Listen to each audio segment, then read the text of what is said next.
The great hall stretched so far that its ceiling disappeared into artificial clouds. Kang Dae-won stood at the human delegation table and looked around at the hundreds of alien species gathered here. Some had tentacles, some had wings. Others were just floating balls of light. After 23 years of membership, he still found the Galactic Assembly overwhelming. Today felt different, though. The air buzzed with tension. "The emergency session will now begin," Speaker Vothrel announced. The tall crystalline being's voice echoed through translation devices worn by every delegate. His species, the Morthians, had led the assembly for over 300 years. "We face a crisis that threatens 3 inhabited systems. The quantum rift near the Helion sector continues to expand." Kang exchanged glances with Dr. Han Bora, who sat beside him. She was humanity's chief science advisor, and one of the smartest people he knew. Her fingers moved quickly across her data tablet. "The rift has grown by 200% in just 5 days, Bora whispered. "If it keeps expanding, millions will die. Do we have a solution?" Kang asked quietly. "Yes, but they won't like it." The speaker continued. "The Council invites proposals from member species who will offer wisdom in this dark hour." Several species presented their ideas. The Kelthran suggested waiting and studying the rift more carefully. The Dravathi proposed evacuating all 3 systems and letting the rift collapse naturally over the next decade. Each proposal was met with polite discussion and careful consideration. Kang raised his hand. "The human delegation requests permission to speak." A murmur rippled through the hall. Speaker Vothrel's crystalline face reflected light in sharp angles. "The humans may speak," Kang stood. Behind him, Captain Yoon Taeyang and the other 44 members of the human delegation sat straight in their chairs. They wore their formal uniforms, deep blue with silver trim. "Thank you, Speaker. Dr. Han Bora will present our proposal." Bora stood and activated the holographic display. A 3-dimensional image of the quantum rift appeared above their table, rotating slowly. "The rift is feeding on space-time itself. Waiting will only make it worse. Evacuation will take too long. We propose an aggressive intervention." The image changed, showing human ships surrounding the rift. "We have developed fold space technology that can create stable fields around quantum anomalies. By deploying a network of stabilizers and using focused graviton pulses, we can force the rift to collapse within 72 hours. Silence filled the hall. Then laughter. It started with the Kelthran delegation, their chittering sounds echoing loudly. Soon others joined in. Not everyone laughed, but enough did that Kang felt his jaw tighten. Speaker Vothrel raised a long, thin arm. "Order, we will have order." The laughter died down. "Dr. Han, your species proposes using aggressive intervention, focused energy weapons, experimental technology." He paused. "This is exactly what we expected from humans." "Speaker, with respect, this is a sound scientific approach," Bora said. Her voice remained calm, but Kang could see her hands grip the edge of the table. "Sound?" A Kelthran delegate stood, its 6 legs clicking against the floor. "Your species has been in space for barely 300 years. You achieved faster-than-light travel through brute force rather than elegant mathematics. You still have wars on your own planet." "That's not true," Captain Yoon called out. "Earth has been at peace for—" "Silence." Speaker Vothrel struck his staff against the floor. "The human security officer will not speak out of turn." Kang placed a hand on Yoon's shoulder, keeping him seated. The captain's face was red with anger. Another delegate rose, this one from the Dravathi. Its form resembled floating ribbons of silver metal. "The humans are known for their violence. In just 2 decades of space exploration, they have had border disputes with 4 species. They nearly went to war with the Plenar Collective over a mining colony. That was a misunderstanding that we resolved peacefully," Kang said firmly. "Resolved only because the Plenar backed down." "Fearing human aggression," the Dravathi countered. Speaker Vothrel moved to the center of the hall. His crystalline body caught the light from above, making him seem to glow. "Let me speak plainly. Humanity, your species has a recorded history of over 5,000 years. In that time you have fought countless wars. You have developed thousands of ways to kill each other. When you finally reached the stars, you brought those violent impulses with you." Kang felt something cold settle in his stomach. This wasn't just about the rift anymore. "You call yourselves civilized," Vothrel continued, "but civilized species do not think first of force. They do not rush to experiment with dangerous technologies. They do not propose throwing weapons at problems that require thought and patience. We're not proposing weapons, Bora said, her voice rising. We're proposing a rescue operation. Using military vessels, using untested technology, using the same aggressive mindset that has defined your species since you climbed down from your trees. Vothril turned to address the entire assembly. Humanity achieved spaceflight through violence and conquest of their own planet. They spread through their solar system with the same territorial aggression. And now they wish to bring that barbarism to this crisis. That's enough, Kang said quietly. No, it is not enough. Bothril's voice grew louder. For 23 years we have welcomed humans to this assembly. We have shared knowledge. We have opened trade routes. We have treated you as equals despite your obvious inferiority in matters of culture and wisdom, and this is how you repay us? By insisting you know better than species who have been traveling the stars for thousands of years? The hall erupted in discussion. Some species seemed uncomfortable with Vothril's words, but many others nodded in agreement or made sounds of approval. Kang looked at his delegation. 47 people who had dedicated their lives to building bridges between humanity and the stars. He saw their faces, anger, hurt, and shame mixing together. Dr. Bora touched his arm. Day one, maybe we should request permission to speak, Kang said loudly.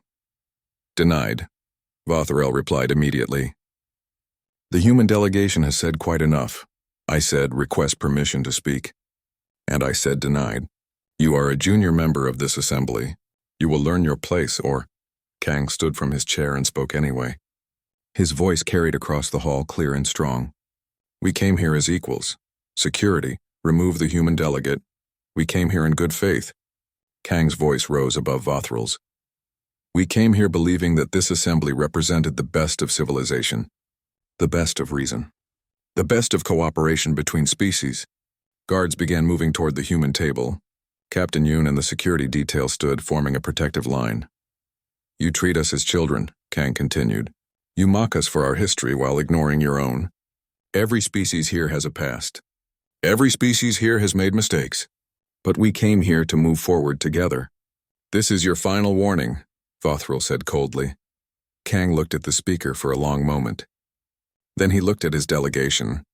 Each person met his eyes. Dr. Bora nodded slightly. Captain Yoon straightened his uniform.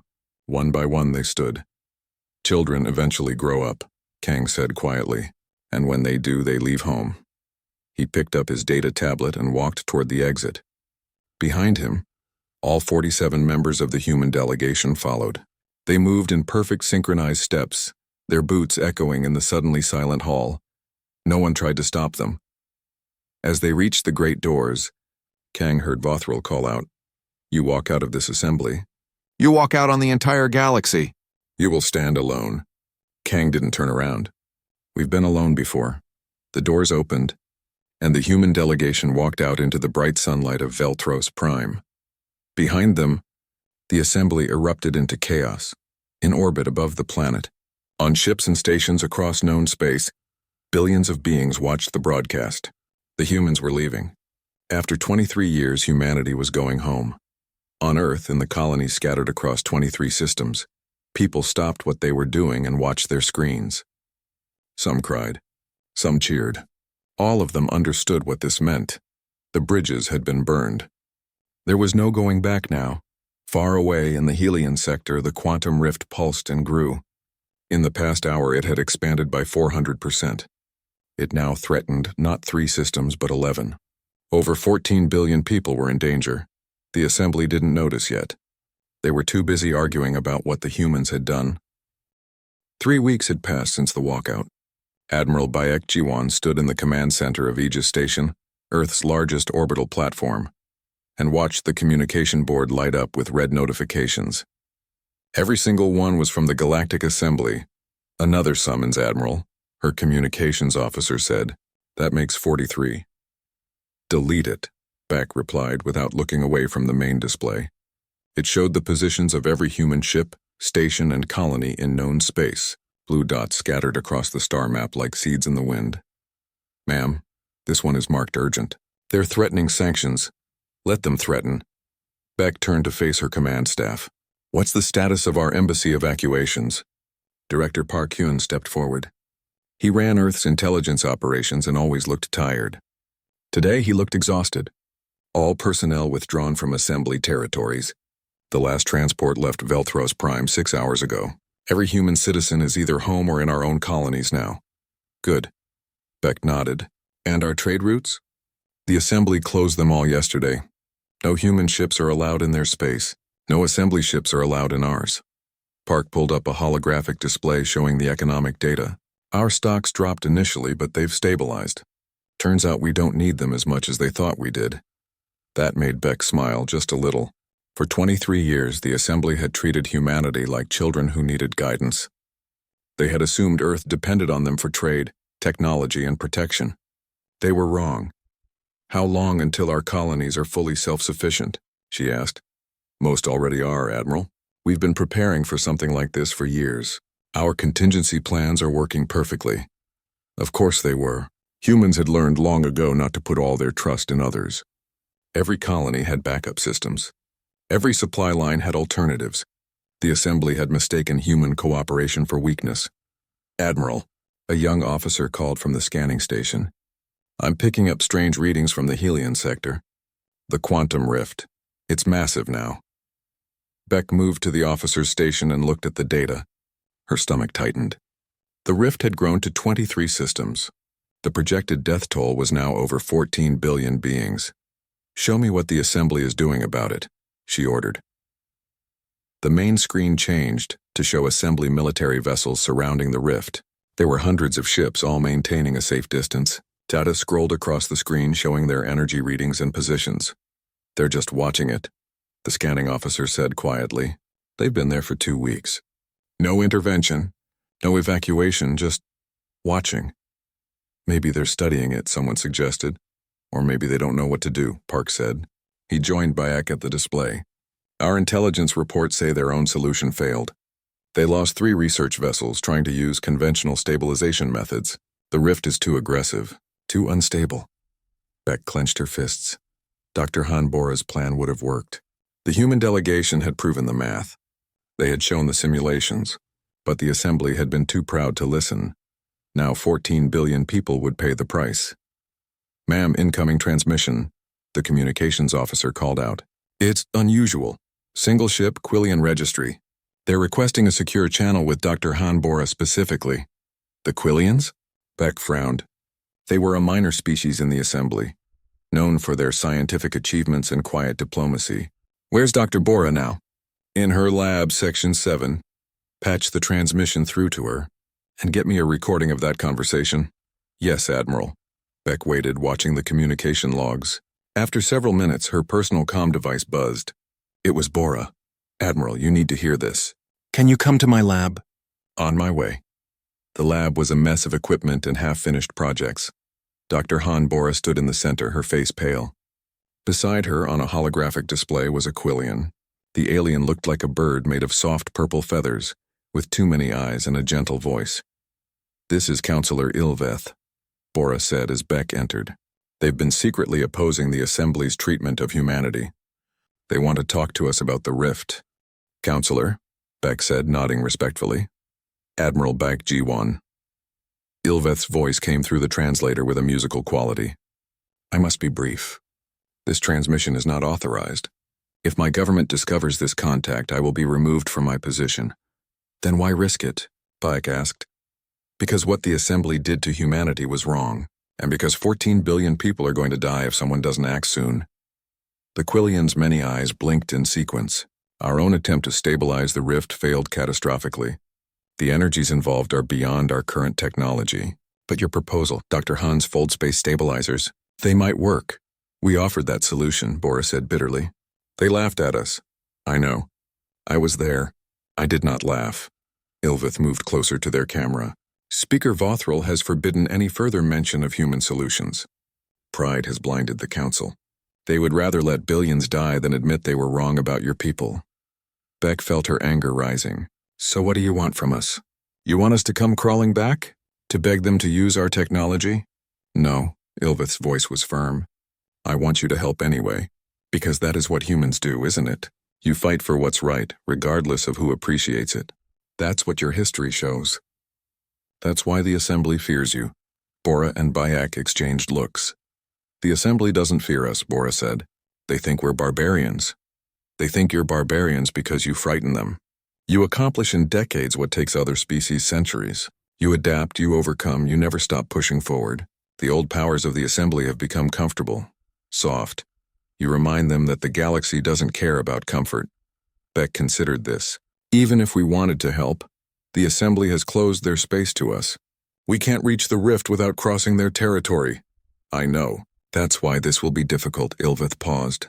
But I've seen your military fleet, Admiral. I've read your ship specifications. If any species can find a way through, it's humanity.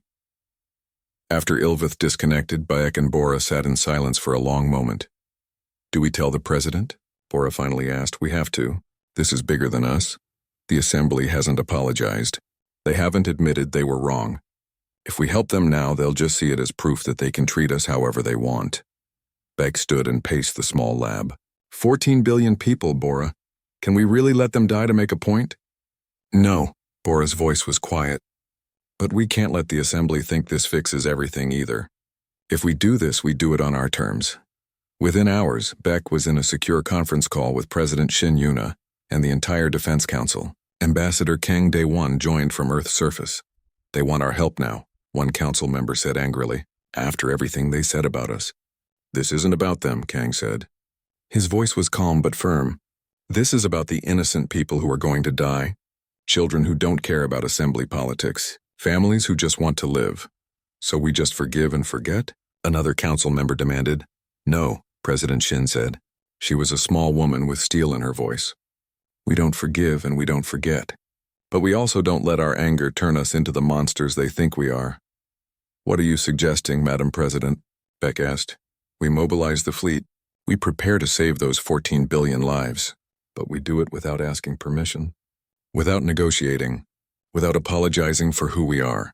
Shin's eyes were hard. We show them what humanity really means. Not through words, but through actions. The Assembly will try to stop us, Park warned. Their military will block our path. Let them try. Kang's face appeared on screen. We warned them this would happen. We gave them the solution. They chose pride over sense. Now we'll show them what human determination looks like. Ambassador, this could mean war, someone said. No, Kang replied. War is what you get when both sides want to fight. This is us doing what needs to be done. If they choose to make it a fight, that's on them. President Shin made the decision. Admiral Bayek, mobilize the fleet. Every ship we can spare. Dr. Bora, you're going with them. That's your technology, and you'll be there to make sure it works. Ambassador Kang, she paused. You should go too. If this works, someone needs to be there to speak for humanity. And if it doesn't work? Kang asked. Shin smiled sadly. Then at least we tried. At least we were willing to sacrifice for others, even when those others wouldn't do the same for us. History will remember that. In the following days, Earth's orbital space filled with ships, warships, support vessels, medical frigates, supply haulers. The largest fleet humanity had ever assembled gathered at Aegis Station.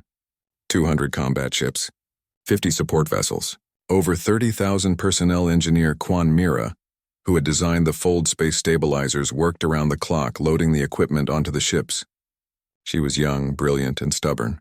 Will this work? One of her assistants asked as they loaded the last stabilizer array. It has to, Mira replied. She looked up at the massive fleet above them. Because if it doesn't, we'll lose more than those 14 billion lives. We'll lose our souls. The Assembly sent more messages, more summons, more threats. Humanity ignored them all. Captain Lee Jun stood on the bridge of Terra's Pride, the flagship of the human fleet. He watched the stars and thought about what was coming. This wasn't just a rescue mission. This was humanity declaring its independence, declaring its worth. All ships report ready, Captain, his first officer said. Good. Lee touched the comm system. This is Captain Lee Jun to all ships. We're about to do something difficult, something dangerous, something that the galaxy will never forget. Remember why we're doing this. Not for glory, not for recognition, but because it's right. Admiral Beck gave the final order. All ships engage drives. Set course for the Helion sector. The fleet began to move, a river of light flowing through the darkness. Behind them, Earth watched. Ahead of them, the Assembly waited. No one knew if the humans were coming to help or coming in force. The galaxy was about to find out. The human fleet dropped out of faster-than-light travel at the edge of the Helion sector. Captain Lee Jun stood on the bridge of Terra's Pride and stared at the viewscreen. What he saw made his blood run cold. The quantum rift had become a monster. It stretched across space like a wound in reality itself.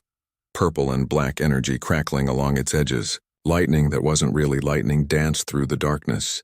3 stars were already being pulled into it, their light bending and twisting in ways that hurt to watch. Mother of Earth, someone whispered behind him.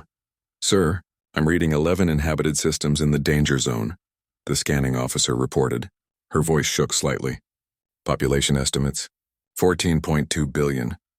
Lee forced himself to look away from the rift. Where's the assembly fleet? The display changed, showing hundreds of assembly ships in a defensive formation. They weren't anywhere near the rift. They were positioned directly in the path of the human fleet. They're blocking us, his first officer said. Looks like about 400 ships. Of course they are. Lee activated the communication system. This is Captain Lee Jun of Terra's Pride to the assembly fleet.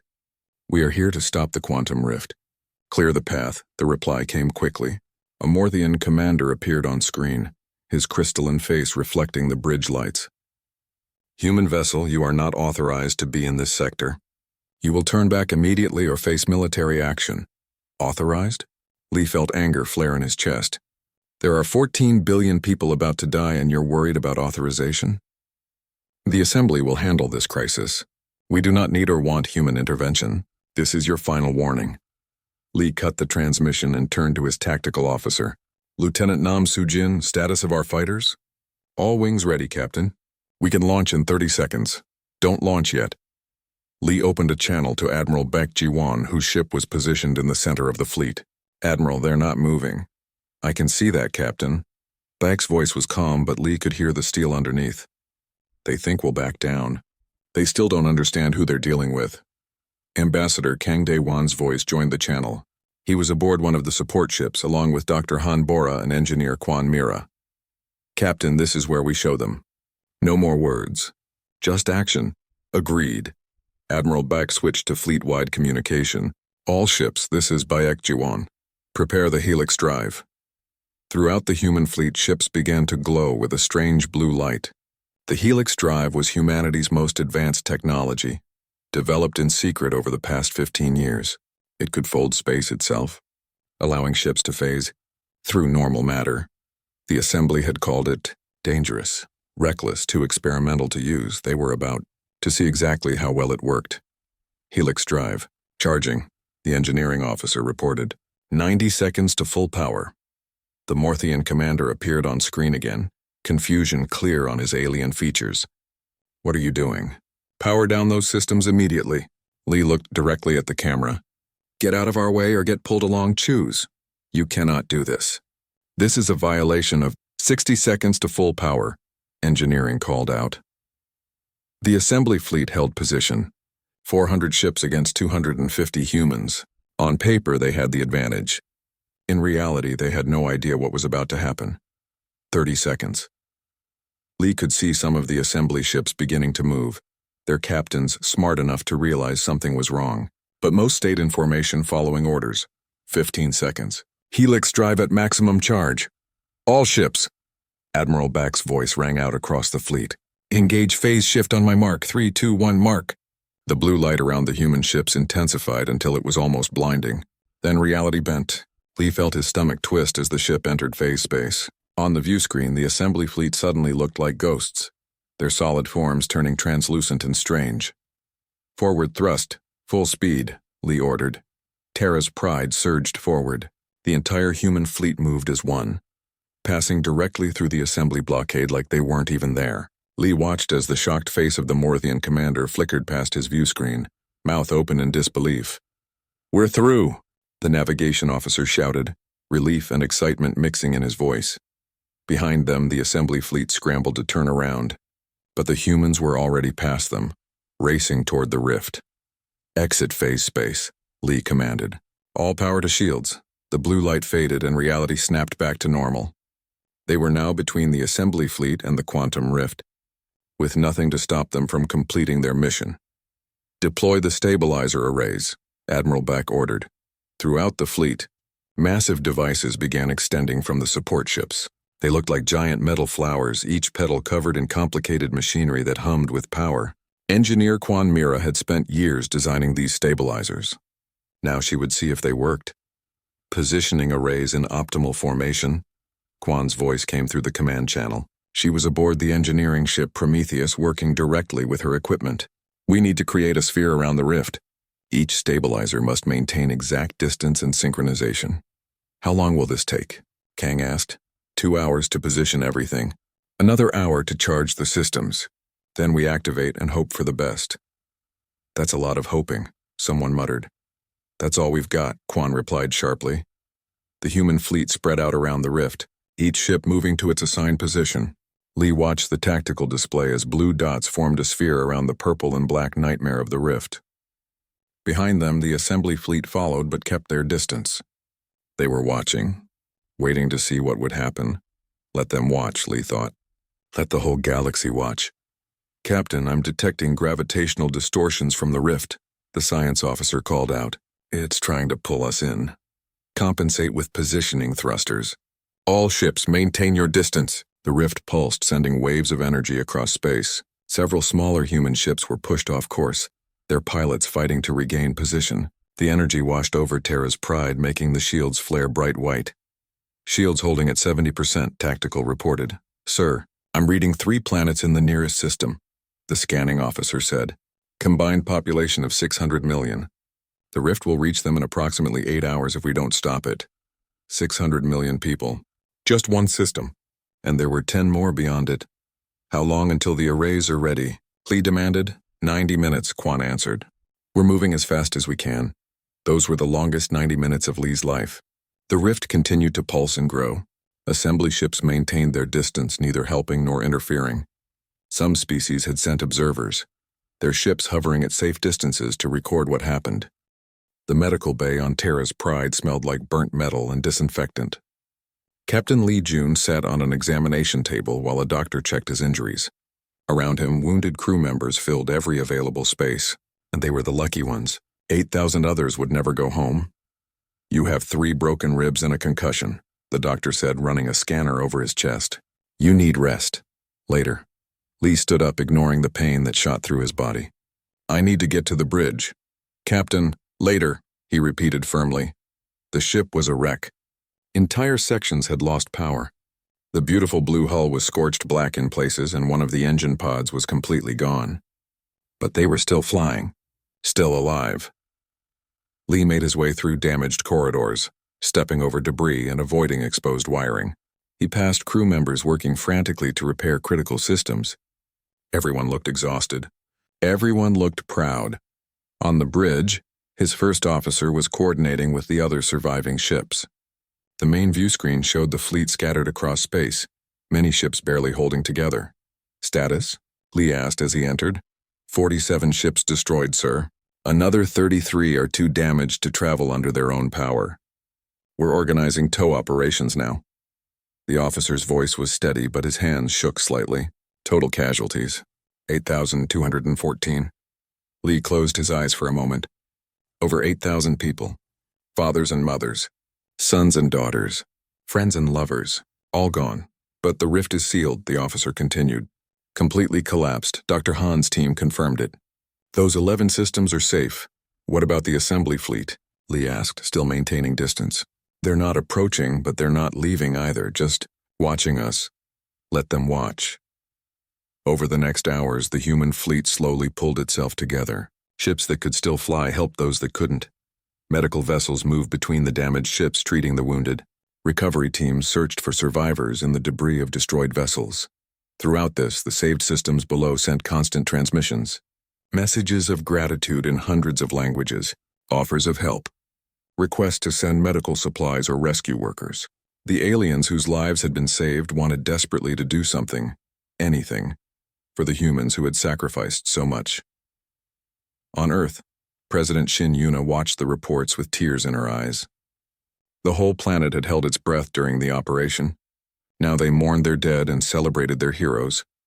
Madam President, an aide said quietly, the Assembly is sending another transmission. They're demanding we explain our actions. Demanding? Shin laughed bitterly.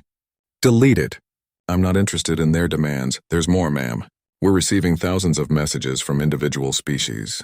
Not from their governments, but from citizens. They're thanking us, praising us. Some are calling for their leaders to be removed from power. That got Shin's attention. Show me. The display filled with messages. A Kelthran scientist apologizing for his species' mockery. A Dravathi teacher thanking humanity for saving her students. A Plenar merchant offering free supplies to human colonies. On and on they went. Messages from ordinary beings across the galaxy who had watched humans fly into danger to save strangers. The assembly is fracturing, Director Park Hyun reported. He looked even more tired than usual. Our intelligence shows massive protests on over 200 worlds. Citizens are demanding answers. Why did the assembly block the humans? Why did they let Pride risk billions of lives? Why did their own solution fail so catastrophically? What about Speaker Vothrel? Shin asked, under investigation. The Morthian government has already removed him from his position. They're charging him with criminal negligence. Park pulled up more data. It gets better. Several investigations have revealed that the assembly leadership knew the humans were right. They had reviewed Dr. Han's proposal and found it sound. They rejected it purely because accepting help from humanity would have been embarrassing.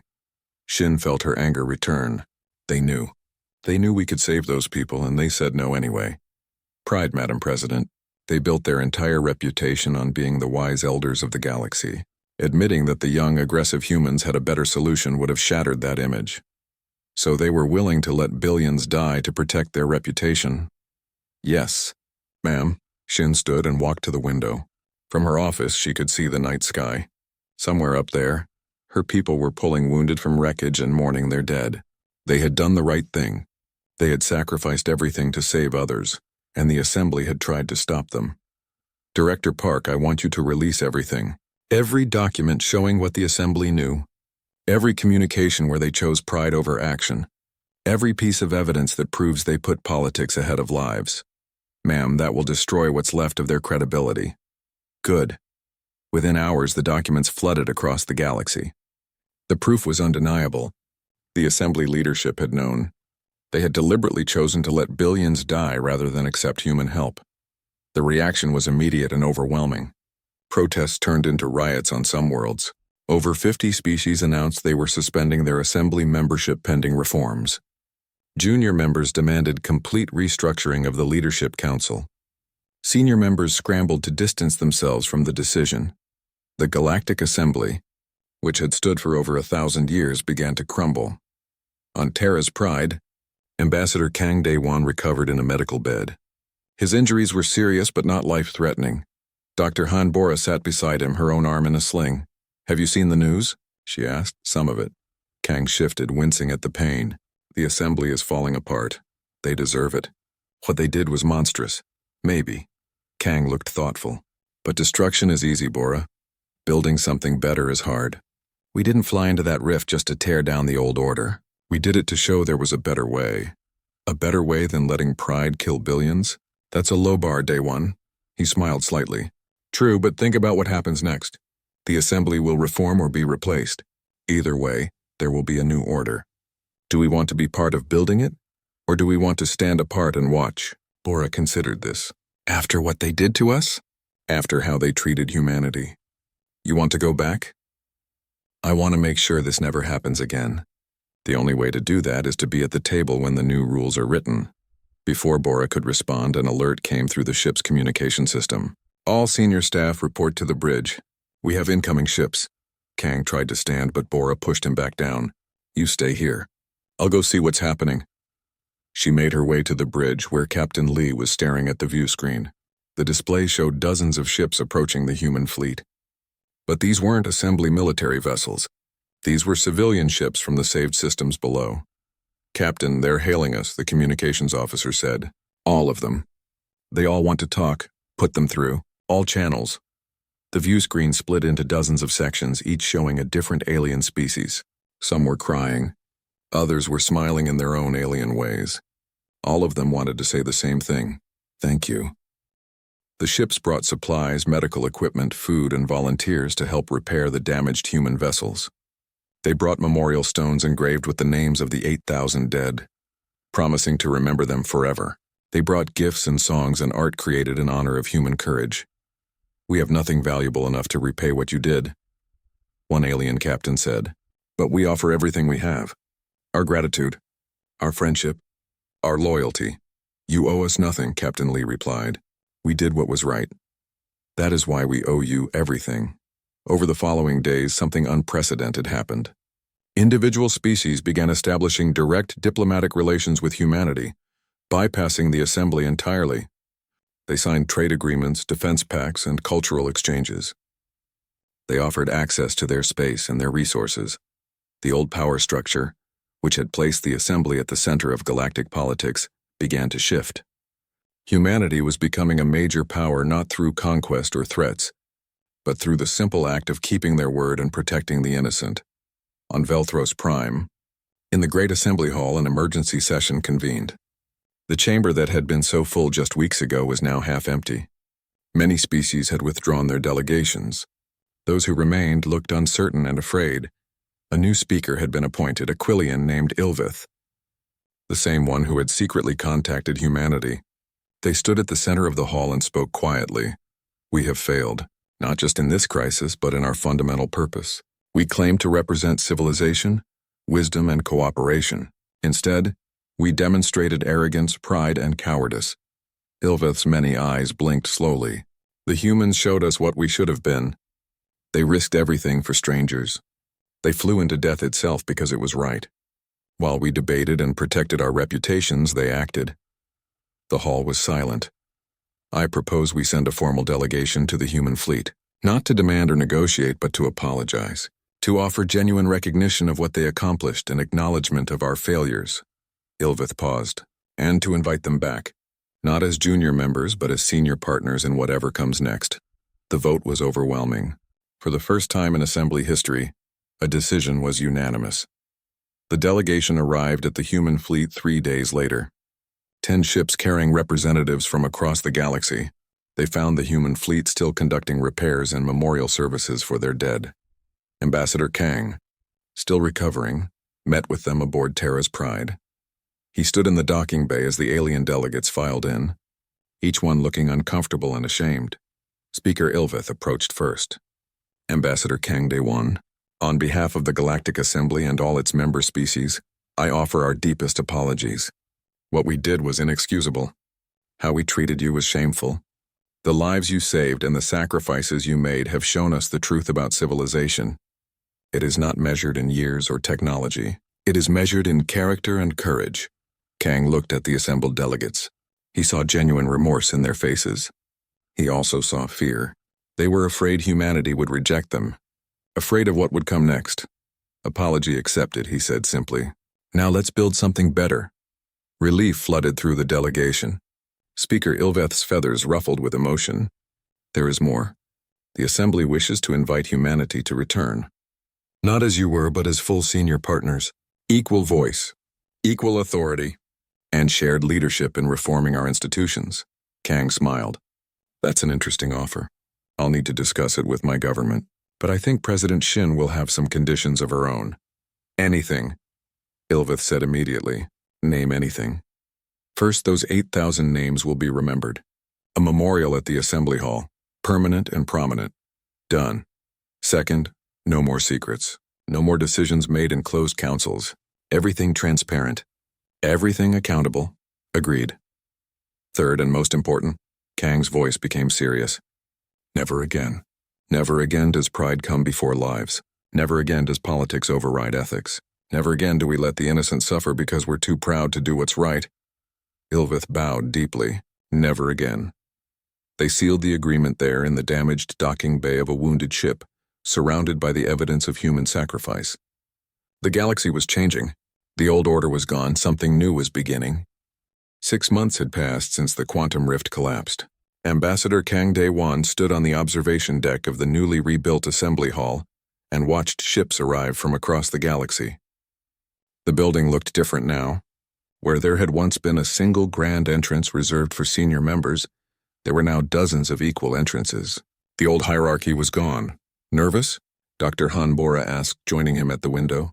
She looked healthier now, the injuries from the rift operation fully healed. "A little." Kang admitted. This is the first meeting of the new Galactic Cooperative. Everything we built these past months depends on today going well. It will. You made sure of that.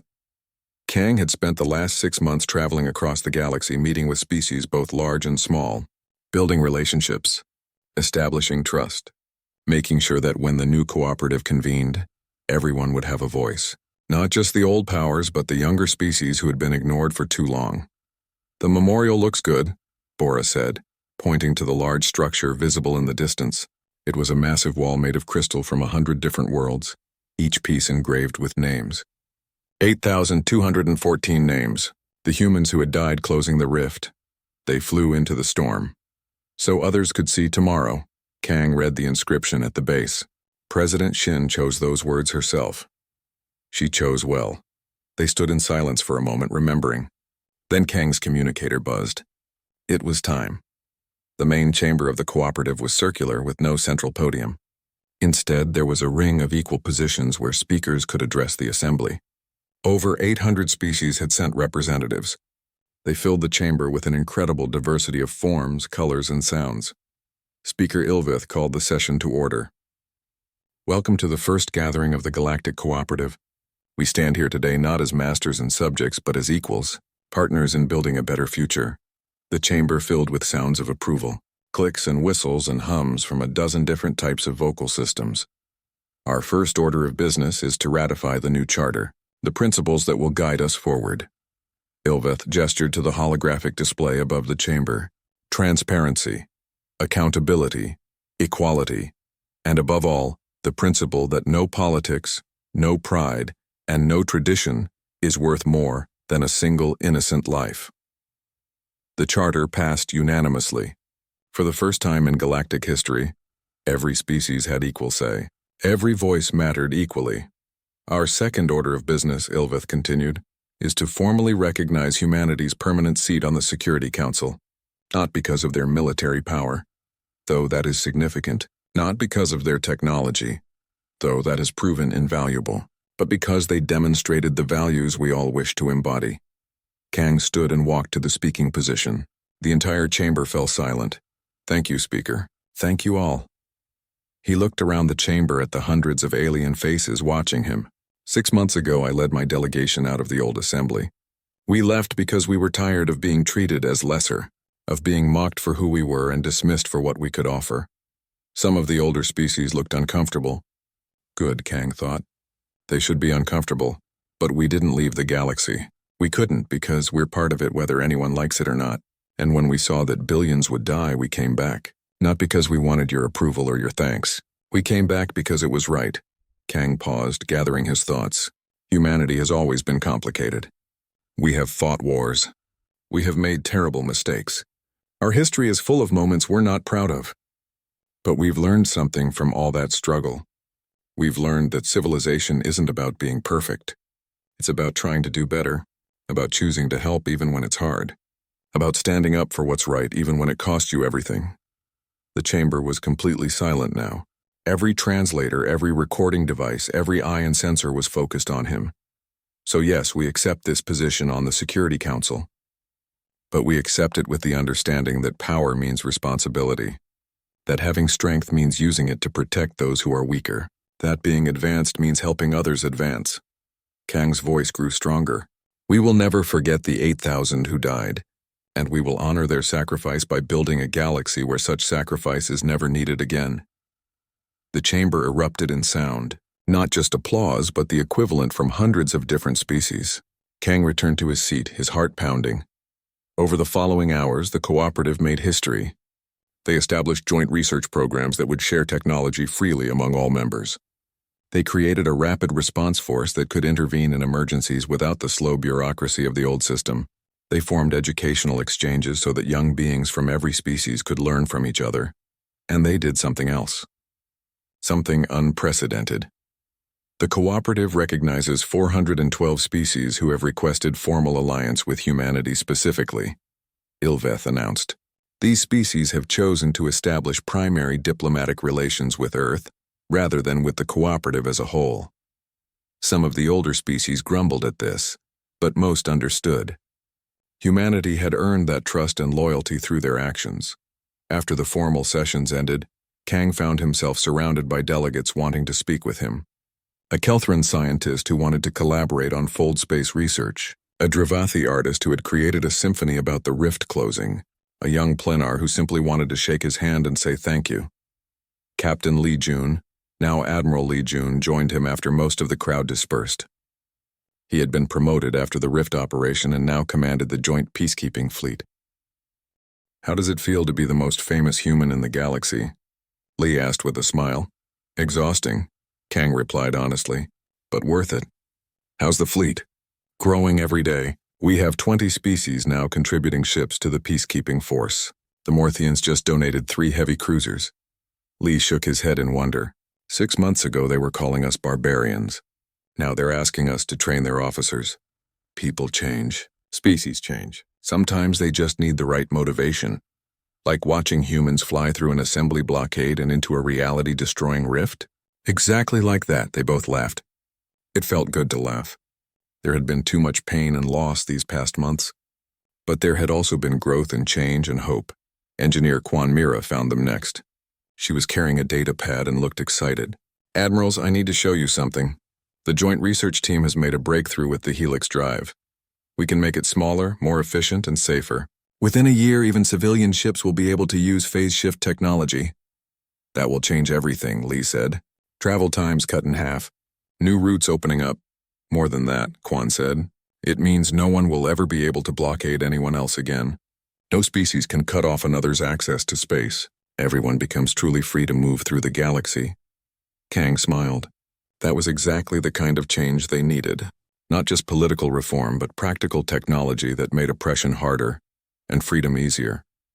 President Shin Yuna arrived that evening for the formal banquet. She moved through the crowd of alien dignitaries with confidence, shaking hands and tentacles and whatever other appendages were offered. Madam President, Aquilian elder said to her, your species has changed the galaxy in just 6 months. What do you hope to see in the next 6 years? Shin considered the question carefully. I hope to see us become boring. Right now, humanity is exciting because we're new and different and we did something dramatic. But I hope that in 6 years, human courage is just normal. That every species feels empowered to stand up and do the right thing. That what we did becomes the standard, not the exception. A galaxy where everyone flies into storms for strangers? The elder mused. That would be beautiful. That would be civilization, Shin replied. Later, after the banquet ended, the core group gathered on the observation deck. Kang, Bora, Lee, Quan, Shin, and Admiral Baek Jiwan, who had arrived from Earth for the occasion. They stood together and watched the stars. Do you remember what you said on Velthros Prime? Bora asked Kang. When we walked out? I said a lot of things that day. You said children eventually grow up and leave home. Kang nodded slowly. I remember. Well, we grew up, we left, and now we're back, but everything's different. Is it different enough? Admiral Baek asked. She had been skeptical of returning to the assembly, even in its reformed state. Look out there, President Shin said, gesturing to the space beyond the windows. A Morthian ship flying in formation with a human destroyer. A Kelthran research vessel docked at a human station. Species that have been members for 1,000 years asking us for advice. She smiled. Yes, I think it's different enough. What about Vothril? Quan asked. Did you hear what happened to him? I heard he was found guilty of criminal negligence, Lee said. More than that, Kang replied. He sent me a message last week. A personal apology. He said watching the humans close the rift was the most humbling experience of his life. That he spent his whole career thinking wisdom came from age and tradition. That he never understood wisdom could come from simply choosing to do the right thing regardless of cost. Did you respond? Bora asked. I did. I told him apology accepted. And I told him he should spend the rest of his life teaching others what he learned, that his failure could become someone else's lesson. Always the diplomat, Lee said with affection. Someone has to be. They stood in comfortable silence, each lost in their own thoughts. 6 months ago, they had walked out of this building angry and insulted. Today, they stood in it as honored leaders of a new order. The galaxy had changed because they refused to accept the way things were, because they demanded better. Because they flew into the storm when everyone else stayed safe. What do you think those 8,000 would say? Quan asked quietly. If they could see what we built? I think Admiral Beck said slowly. They would say it was worth it. That dying to save strangers is the greatest thing anyone can do, and that building a galaxy where such deaths are rare is the best possible memorial. Worth it, Kang agreed, echoing the last words he had spoken before the rift closed around them. In the distance, ships from hundreds of species continued arriving. Above them the stars shone steadily.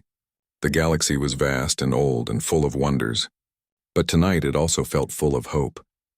Humanity had stormed out of the assembly in anger, but they had returned in triumph, not because they conquered anyone or proved themselves superior, but because they showed what was possible when you refused to let fear or pride or tradition stop you from doing what was right. The old galaxy was gone. The new galaxy was just beginning, and humanity, the young, aggressive, barbaric species that no one had wanted to listen to, stood at the center of it all, not as conquerors, but as partners, as friends. As the species that flew into storm so others could see tomorrow, Kang looked at his companions, at the ships beyond the window, at the memorial in the distance. He thought about the journey that had brought them here. The insult, the silence, the storm, the revelation, and now the new beginning. We did it, he said simply. We did, President Shin agreed. Now let's make sure we never stop. Together they watched the galaxy turn, ready for whatever came next.